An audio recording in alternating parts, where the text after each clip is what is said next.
Il y a un problème épistémologique fondamental au niveau de l'histoire.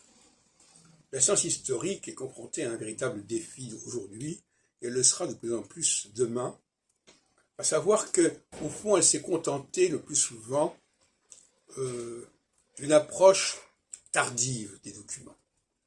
Plus exactement, elle s'est contentée de dépendre des documents et de ne pas les interpréter, de ne pas extrapoler à partir d'eux, de ne pas reconstituer des périodes plus anciennes que les documents eux-mêmes attestent. Aujourd'hui, mais c'est pas encore complètement développé, mais moi j'en suis le porte-parole d'une certaine manière. Aujourd'hui, le véritable historien, c'est celui qui est capable de reconstituer le cours des choses. Reconstituer, ça veut dire par-delà ce qu'on nous en dit, par-delà de ce qui nous en reste. C'est une sorte d'archéologie, si on veut. À partir de certains éléments, il peut en déduire, en induire qu'il s'est passé ceci ou cela, ou qu'il y a eu un état antérieur comme ceci, comme cela. Il y a une véritable enquête. Mais on voit bien que ça ne correspond pas aux mêmes capacités intellectuelles.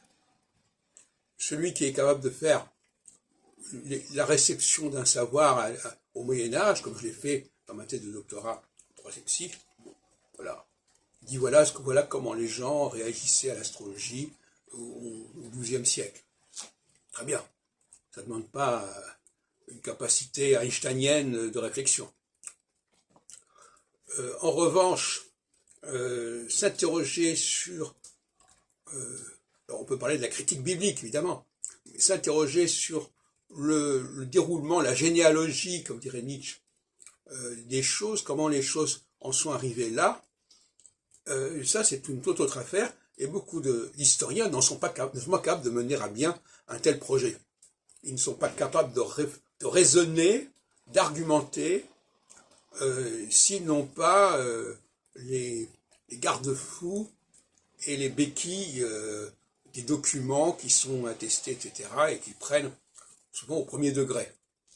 Nous en avons même un exemple avec Nostradamus, qui est pourtant un auteur récent, du XVIe siècle, où même là, beaucoup de chercheurs hésitent à tirer un certain nombre de conclusions concernant la généalogie des éditions, la succession des éditions, les éditions antidatées, etc. Ça leur fait peur, parce qu'ils n'ont pas la méthode de pensée appropriée.